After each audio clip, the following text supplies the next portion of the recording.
Proportionality theorem, या तो आप मानो थेल्स थ्योरम, इसको शॉर्ट फॉर्म में थेल्स थ्योरम कहते हैं। ऐसे इसको कभी कभी आपको क्वेश्चन में बेसिक प्रोपोर्शनलिटी थ्योरम दे देगा, या कभी कभी थेल्स थ्योरम दे देगा, कभी कभी ये स्टेटमेंट दे देगा।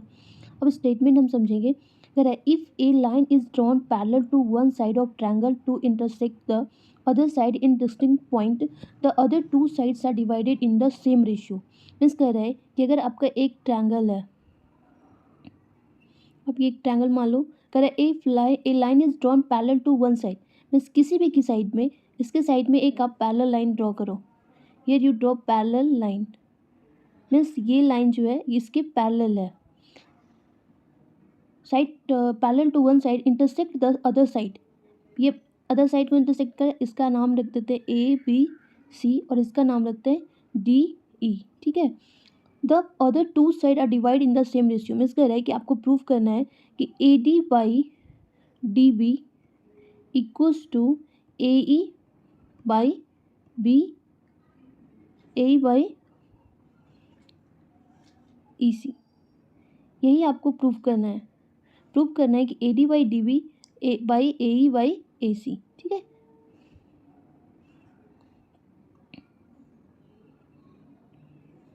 अब कैसे प्रूव करेंगे? सबसे पहले यहाँ लिखेंगे जो गिवन है, गिवन जो दिया हुआ है पहले से, मीन्स उसको लिखते हैं गिवन। जो गिवन दिया है उसको लिखेंगे। क्या दिया है? ट्रायंगल ए बी सी, एक ट्रायंगल है ए बी सी, जो बी सी पैरेलल दिया हुआ है डी ई के, जो बी सी जो है वो पैरेलल है डी ई के, और वो इंटरसेक्ट कर रहा है। तो आपको प्रूफ करना है A D by D B equals to A by E C. अब आप इसमें कुछ कंस्ट्रक्शन करोगे, कंस्ट्रक्शन लिखोगे, कुछ आपको कंस्ट्रक्शन करना होगा तभी ये बनेगा। तो कंस्ट्रक्शन में क्या करेंगे,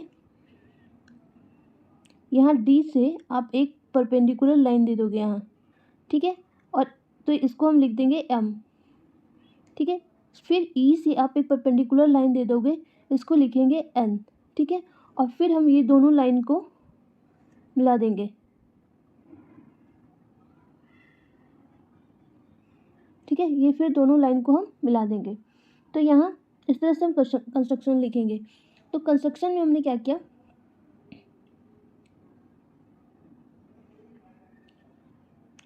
ड्रॉ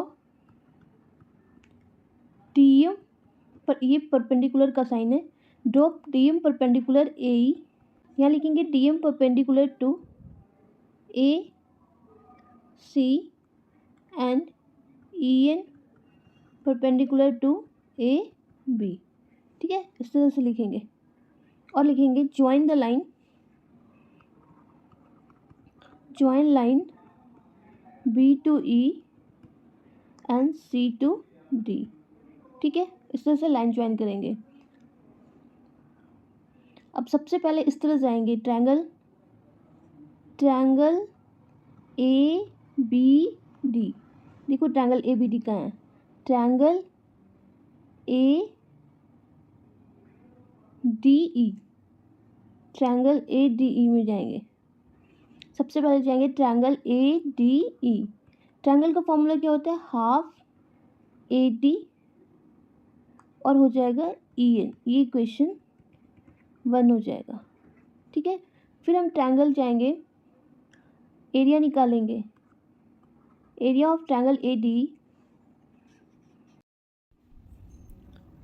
तो यहाँ पे करेंगे triangle A D E half A D into E N, triangle area B D E.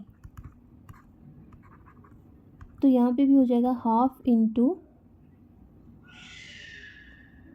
D B into E N, ये इक्वेशन 2 हो जाएगा। जैसे ही आप इक्वेशन 1 को डिवाइड करोगे इक्वेशन 2 से, तो देखो जैसे ही इस पर डिवाइड करेंगे तो हमारे पास क्या होगा, ये दोनों कैंसिल हो जाएगा, ये भी कैंसिल हो जाएगा। तो यहाँ पे आ जाएगा area triangle A D E by area of triangle B D E, तो A D by D B. आप इसी इक्वेशन 3 मान लो। फिर हम दूसरे साइड ट्रायंगल में जाएंगे। तो इस बार लेते ए डी, फिर लेंगे ऊपर में ए डी पर परपेंडिकुलर इस बार हमने पहले बार ई एन लिया था, इस बार हम डी एम लेंगे। तो फिर triangle area triangle A D E में जाएंगे तो लिखेंगे half into A E into D M. फिर लिखेंगे area of triangle B E C half into E C into D M. ये हमारे पास इक्वेशन हो जाएगा 4 और ये इक्वेशन हो जाएगा 5। इन दोनों को आप डिवाइड कर दो, इक्वेशन 4 एंड डिवाइड इक्वेशन 5। जैसे 4 और 5 को तो हाफ कैंसिल हो जाएगा, डी एम कैंसिल हो जाएगा। तो हमारे पास आएगा area of triangle A D E by area of triangle B E C. तो ए ई बाई ई सी, ये हमारे पास इक्वेशन हो जाएगा 6। ठीक है, ये इक्वेशन 6 हो जाएगा। अब आप देखोगे कि जो area of triangle B D E and area of triangle B E C का जो होगा वो दोनों इक्वल हो जाएगा। क्यों? क्योंकि both are base, because both base are same. जब दोनों का बेस सेम होता है ना तो एरिया अपने आप इक्वल होता है। Both base are same. जब इधर का सेम होगा तो देखो area of triangle A D E by area of triangle B E C, यहाँ लिखा है area of triangle A D E by area of triangle B D E, इस तरह से। तो देखो दोनों इक्वल सेम हो जाएगा, ये दोनों एरिया सेम हो जाएगा।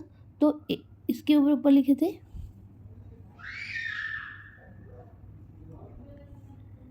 ए डी बाई डी बी, इधर लिखे थे ए बाई ई सी। तो ये प्रूफ हो जाएगा।